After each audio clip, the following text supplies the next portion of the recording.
Now we're going to move on to number 7, and we've touched on this before. Excess salt. Salt is sodium chloride. It's a mineral the body needs. You need it in small amounts for muscle contraction, nerve signaling, and fluid balance. When your salts get off, if you have a deficiency in sodium, salt level, you can get very sick very quickly. So you do need it, but you don't need nearly as much as we get in the average American diet. The problem isn't salt itself, it's the excessive amounts hidden in processed and restaurant foods that overwhelm the body. It's hidden in the food that is being sold to us and that's being served to us. And it's bad because it causes water retention and bloating.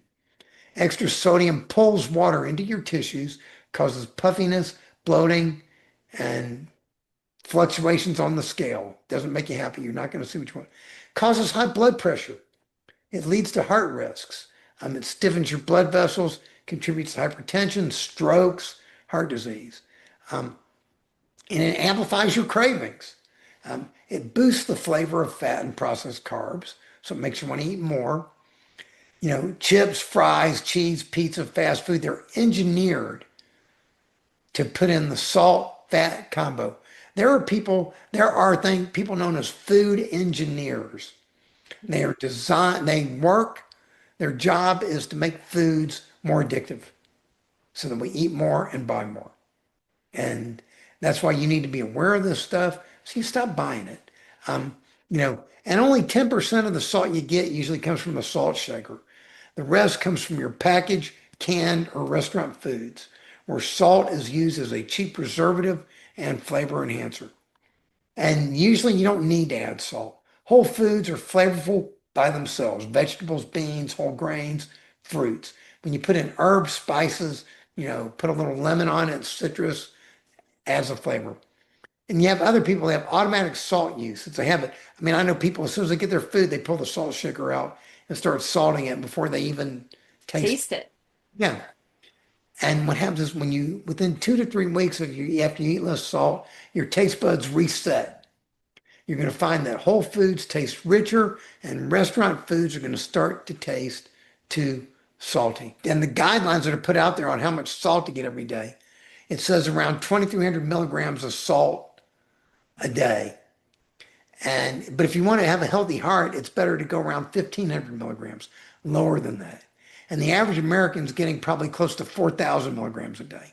So they're getting almost double what they need. But then, like I said before, if you have a job with heavy sweating, like you work outdoors, you do intense exercise, you're going to need a little more sodium. That's normal. So you need to learn to cook without salt, break the reflex to taste your food first. Read your labels. Plan ahead when you're dining out. Any thoughts, Deb?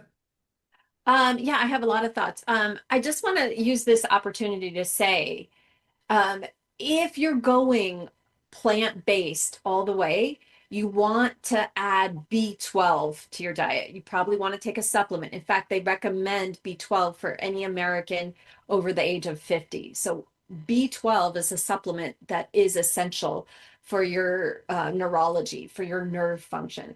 And then vitamin D. Vitamin D is one of those things where if we're not in the sun, we want to add vitamin D as well. So I just wanted to put a plug out for those two things. We don't need to add salt. No. And here's the thing, I think it's less. I think it's like 7 days will reset your taste buds. And you will start tasting the actual food versus the salt or your masking agent. I love that, whatever you said there, Stanley. Yeah. Yeah. It's true. It masks what you're really eating. Yeah. And yes, B12, vitamin D, my wife and I, we both take that daily. Very important. Absolutely. Important. Yeah.